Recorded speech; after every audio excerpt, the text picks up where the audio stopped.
নমস্কার বন্ধুরা, সবাইকে গোপুসোনা চ্যানেলে সুস্বাগতম। বন্ধুরা, আজকে আমাদের আলোচনার বিষয় হচ্ছে ছট পুজো। ছট পুজো, বিহারে যে ছট পুজো হয় হিন্দুদের, বা সূর্যদেবের পুজো বা নারী ষষ্ঠী, তার মাহাত্ম্য বা ব্রত কথা। চলুন বন্ধুরা জানা যাক। আজকে 9ই কার্তিক, 27শে অক্টোবর, সোমবার। কার্তিক মাসে শুক্লপক্ষে ষষ্ঠী তিথিতে হয় সূর্যদেবের পুজো বা নারী ষষ্ঠী বা ছট পুজো। এটা বিহারে খুব প্রচলন আছে। কিন্তু বন্ধুরা, ছট শব্দের অর্থ কী আগে সেটা জানতে হবে। হিন্দুদের 12 মাসে 13 পার্বণ। হিন্দু ধর্মদের মানুষদের কাছে প্রতি বছর যে পুজোটি সাড়ম্বরে অনুষ্ঠিত হয় সেটি হলো ছট পুজো। এটি বিহারে খুব প্রচলন আছে। এই পুজোয় কোনো একমাত্র এই পুজোতে কোনো দেবদেবীর পুজো হয় না।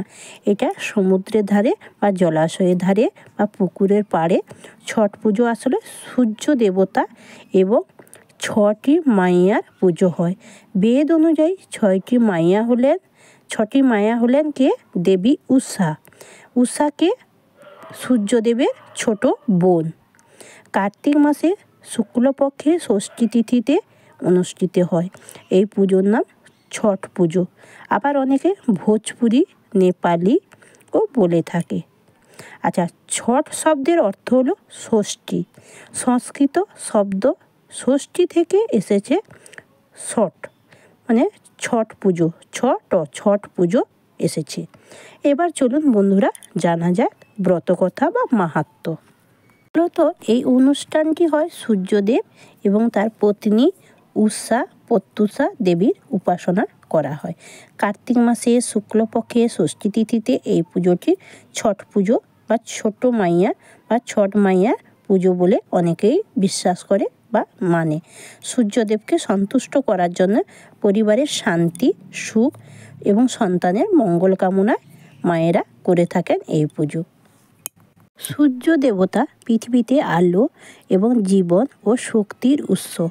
সূর্যদেবের আরাধনার মাধ্যমে দেহ মন উভয়ে পবিত্র হয় এবং বিশ্বাস করা হয় ছট শব্দটি এসেছে সংস্কৃত ষষ্ঠী শব্দ থেকে, আর যার অর্থ ষষ্ঠী তিথি।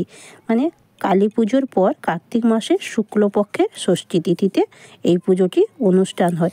রামচন্দ্র ও সীতা দেবী যখন বনবাস থেকে রাজ্যে ফিরে এসে কার্তিক মাসের শুক্লপক্ষে ষষ্ঠী তিথিতে সূর্যদেবের আরাধনা করেছিলেন, কারণ রাজ্যের শ্রী সৌন্দর্য শান্তি কামনায়।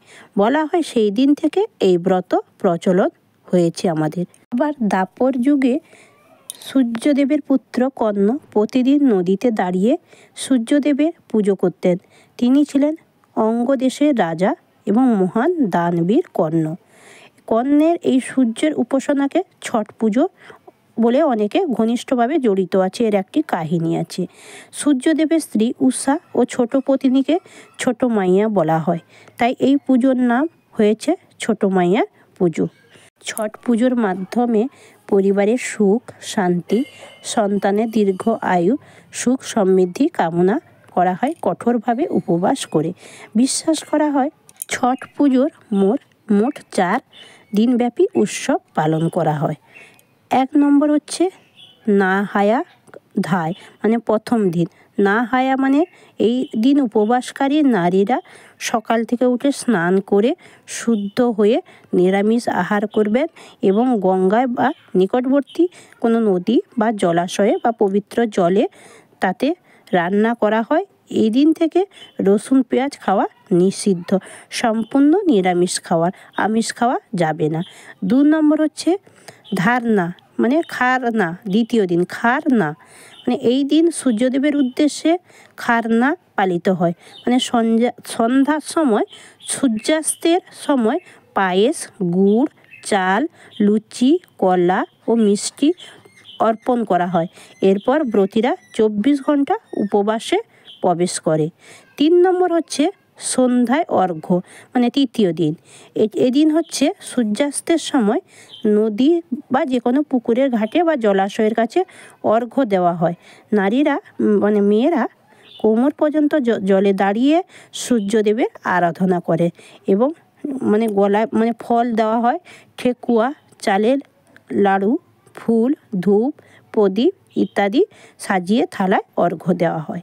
4 নম্বর হচ্ছে প্রভাত অর্ঘ্য, মানে ভোরে উদিতমান সূর্যদেবকে অর্ঘ্য দেওয়া হয়। এই সময় পরিবার সহ সবাই সূর্যদেবকে প্রণাম করে উপবাস ভঙ্গ করেন। এরপরেই পুজো সম্পূর্ণ হয় বন্ধুরা। আচ্ছা বন্ধুরা, ছট পুজোয় কী কী লাগে? আম্রপল্লব, মানে আমের একটা শাখায় তাতে 7টা বা 5টা থাকবে। কলা কাঁধি বা কলা ফেনাও দিলে হবে, 1 ফেনা মানে 15টা বা 12টা। নারকেল, আতপ চাল এবং নাশপাতি, আখ, যখন সবজি যেমন মানে যেমন বাজারে ফল পাওয়া যায়, ঠেকুয়া, খাস্তা, ফুল, সব রকমের ফুল, ধূপ, ধুনা, প্রদীপ, হলুদ গাছ মানে কাঁচা হলুদের গাছ এবং গঙ্গা জল এবং এইসব জিনিস উপকরণ লাগে বন্ধুরা। এবং সূর্যদেবের আরাধনা সর্বদা নদী বা যে কোনো জলাশয়ের ধারে খোলা জায়গায় করা উচিত। সূর্যোদয় এবং সূর্যাস্তের সময় অর্ঘ্য প্রদান অত্যন্ত গুরুত্বপূর্ণ। পুজোর শেষে পরিবারে সবার নাম উচ্চারণ করে নদীতে প্রদীপ ভাসিয়ে দিতে হয়। প্রদীপের মধ্যে একটু ফুল দেওয়া উচিত বন্ধুরা। ফুল দিয়ে প্রদীপটা মাঝখানে বসিয়ে সকলের নাম গোত্র ধরে জলাশয়ে প্রদীপ ভাসাতে হয়। আচ্ছা বন্ধুরা, এতে কি হয়?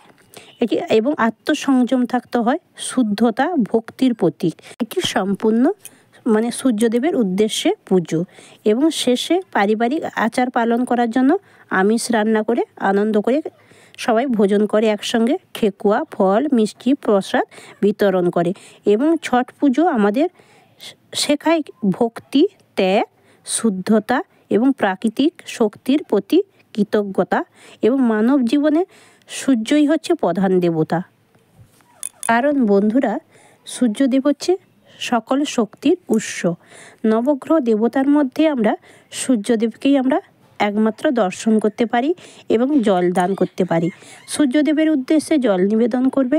ওং হ্রিং হ্রিং সূর্যায় নমঃ। মেয়েরা ওং বলবে না, নম। আর ওং জবাকুষ্ম শঙ্খাসং কাশ্যপেয়ং মহাংধুতি ধান্তারিং সর্বপাপগ্ন পনতস্মি দিবাকর। এই মন্ত্র বলে সূর্যদেবের উদ্দেশ্যে জল অর্পণ করবেন। এবং ওং আদিত্যায় নম।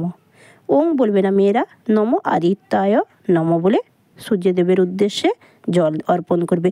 যখন সূর্যদেবের উদ্দেশ্যে জল নিবেদন করবেন বন্ধুরা, জলের দিকে দৃষ্টিটা রাখবেন। বাবারা ওং বলবে, মায়েরা নম বলবে। পুজোটা হচ্ছে সন্তানের মঙ্গল কামনায়, পরিবারের মঙ্গল কামনায় এবং প্রকৃতিকে সম্মান জানানো এবং প্রকৃতির প্রতি শ্রদ্ধা ভক্তি জানানোর পুজো বন্ধুরা। সবাই ভালো থাকবেন, সুস্থ থাকবেন, সাবধানে থাকবেন। সবাই এই ব্রত কথা আজ পাঠ বা শ্রবণ করবেন।